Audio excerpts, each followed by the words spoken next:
Bonsoir Bernadette Chirac. Bonsoir. Merci beaucoup d'être sur ce plateau. Vous êtes la présidente de la Fondation des hôpitaux de Paris, Hôpitaux de France. Oui. Et vous êtes venue nous parler, comme chaque année bien sûr, de l'opération Pièce jaune. C'est la 22e aujourd'hui, c'est-à-dire qu'à partir de la semaine prochaine, il va y avoir des boîtes comme celle-ci, des pièces jaunes, qui vont être dans les boulangeries, dans les bureaux de poste. Dans les bureaux de poste, qui sont mon premier partenaire, 17 000 bureaux de poste en France. Les boulangers, qui sont des partenaires extrêmement actifs. Carrefour, également, qui est très actif, qui est venu plus tard.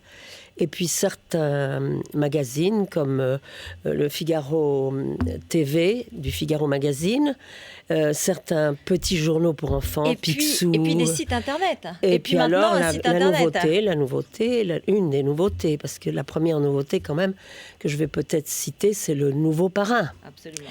Christian Carambeu, qui a rencontré un grand succès tout à l'heure à l'hôpital Robert Debré, qui a été champion du monde en 1998 et qui est un garçon d'une très grande gentillesse, qui aime les enfants, qui a un grand charisme, qui est doux et qui a une femme également tout à fait exceptionnelle. Que tout le monde Alors connaît. en effet, cette année, les pièces jaunes ont conclu un partenariat avec Price Minister.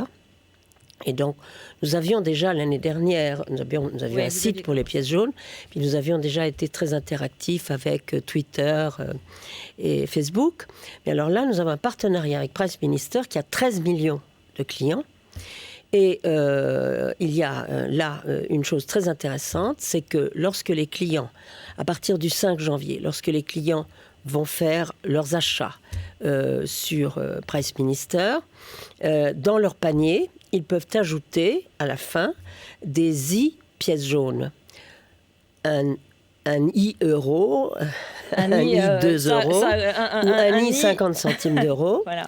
Et à la fin, Price Minister reversera la totalité des gains pris dans ces paniers, des 13 millions de clients, à la Fondation Hôpitaux de Paris, Hôpitaux de France. Alors, j'ai vu apparemment un chiffre qui indiquait que pendant l'année 2010, les dons avaient un peu baissé.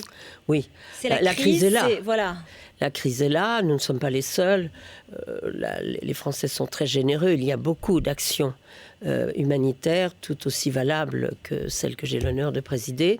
Et tout accuse un certain recul, plus ou moins important. Je sais qu'en particulier pour les Restos du Cœur, c'est même un petit peu dramatique parce que l'hiver est extrêmement rude. Bon, nous allons essayer cette année, peut-être justement grâce à Price Minister, à de nouvelles méthodes, grâce à retrouver un niveau qui nous serait nécessaire, parce que nous avons beaucoup de projets à financer. Alors justement, qu'est-ce que vous dites aux Français pour leur dire, voilà, il faut participer à ces projets? Je dis aux Français que s'ils donnaient seulement... Il y a des familles qui ne peuvent pas, ça c'est bien entendu. S'ils donnaient seulement 50 centimes d'euros dans la tirelire relookée, que vous avez montré tout à l'heure, ou 1 euro pour ceux qui peuvent, chacun, ça nous donnerait un résultat fantastique.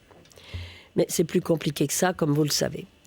Nous avons beaucoup de projets, des projets très très utiles sur lesquels les équipes soignantes et médicales nous disent, je sors de Robert Debré, à chaque fois combien, lorsque nous arrivons à les mettre en œuvre, ils sont utiles. Par exemple, des maisons par enfants, des salles, des salles particulières.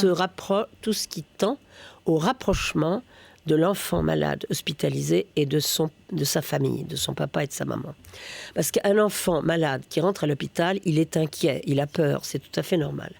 S'il, par chance, il peut avoir son papa ou sa maman, ou les deux, à côté de lui, il est assez rassuré, même presque totalement rassuré. La mère, qui est très anxieuse, ne projette plus son angoisse sur l'enfant, et tous les médecins vous diront que l'enfant est beaucoup plus vite guéri. Et c'est ça l'essentiel.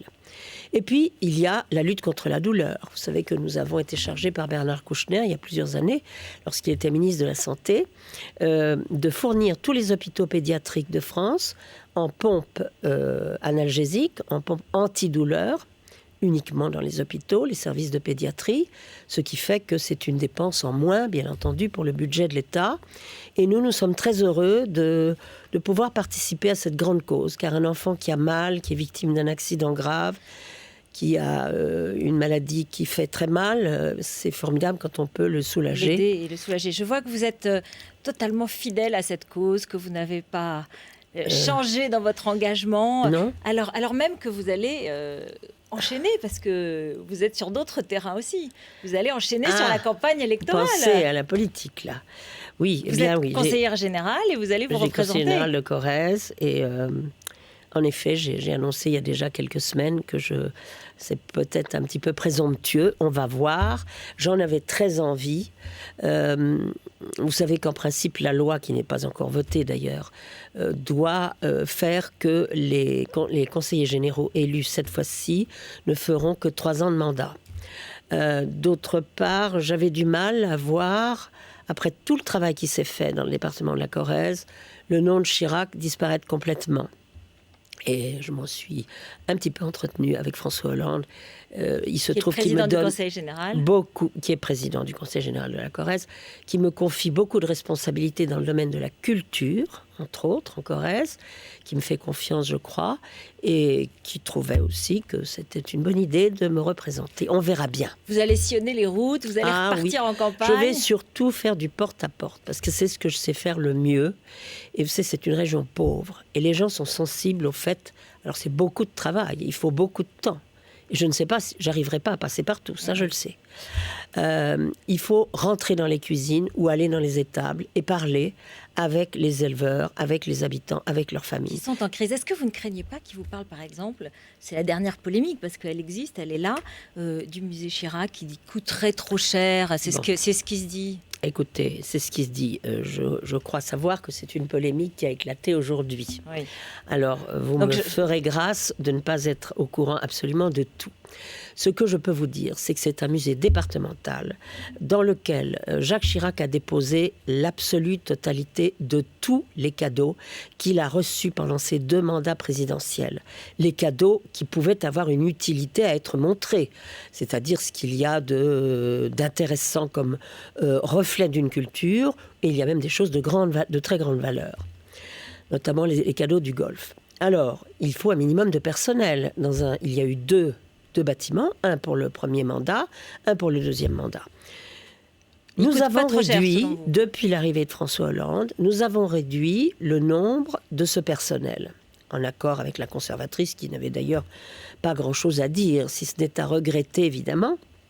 Mais je voudrais dire que le nombre des visiteurs a énormément augmenté, parce que parallèlement à cette exposition permanente, nous avons organisé des expositions temporaires. Nous avons créé une association des amis du musée de Saran, qui est la petite commune où je suis conseiller municipal, où nous avons notre maison. Et cette association des amis est extrêmement dynamique. Elle nous permet de présenter des très beaux objets sélectionnés, soit qui appartiennent à des collectionneurs, même des collectionneurs d'Asie. Donc c'est justifié, ce que vous dites, c'est que le coût qui est épinglé par la Cour des comptes, c'est justifié. Bon. Nous cherchons à réduire encore les frais. D'accord. Il n'y a pas de gaspillage, ça je l'affirme. On ne peut pas faire vivre un très beau musée qui est très visité, vous savez. Nous avons organisé l'année dernière une exposition Dior. Grâce à la générosité de la maison Dior, des pièces superbes du musée Dior, qui est à Granville, sont venues à Saran, où on aurait pu imaginer que cette population rurale, eh bien, il est venu des gens de toutes les régions voisines et même d'ailleurs, et nous sommes montés à 60 000 visiteurs. Alors, vous voyez, il y avait du personnel temporaire, là, c'était des bénévoles. C'est pas ça qui a coûté cher. Bien au contraire, ça nous a été offert par la Maison Dior. Je crois que dans ce jugement qui est prononcé, il faut quand même dire l'autre moitié de la vérité.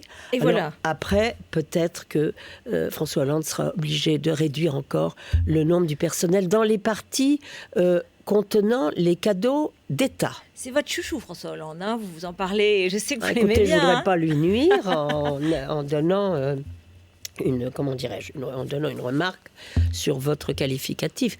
Ce qu'il y a de certain, c'est que je m'entends bien avec lui, qu'on travaille bien avec lui. Il écoute ce qu'on lui dit. C'est une grande qualité chez un homme politique de savoir écouter. Il écoute, il est attentif. Après, je ne suis pas socialiste. Vous le voyez, enfin, je veux dire, il a la dimension. Session, il a la dimension d'être candidat et d'être président. Pourquoi pas? Ça lui fera plaisir. On verra bien. Oui. Juste, permettez-moi de vous demander des nouvelles du président Chirac. Il va très bien, je vous remercie. Il est justement un petit peu inquiet de me voir repartir en campagne électorale. Mais enfin, bon, maintenant, il est à la retraite. Et moi, j'essaye d'être encore un peu active au service des Français.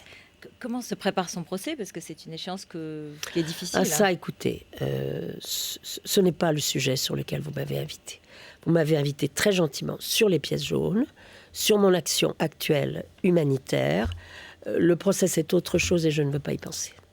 Merci beaucoup d'être venue sur notre plateau, Madame Merci Chirac. de m'avoir invitée. Un petit mot sur Carla Bruni. Vous la trouvez première dame à la hauteur? Je la trouve très sympathique. Je la vois assez régulièrement. Nous nous téléphonons. Elle est belle. Elle est belle. Elle est tellement photogénique. Elle est charmante. Elle a toujours un mot aimable pour chacun. Elle est attentive à chacun. Et j'aime bien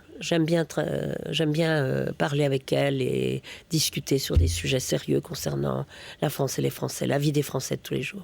Merci beaucoup, Madame Chirac, d'être venue sur Merci. BFM TV.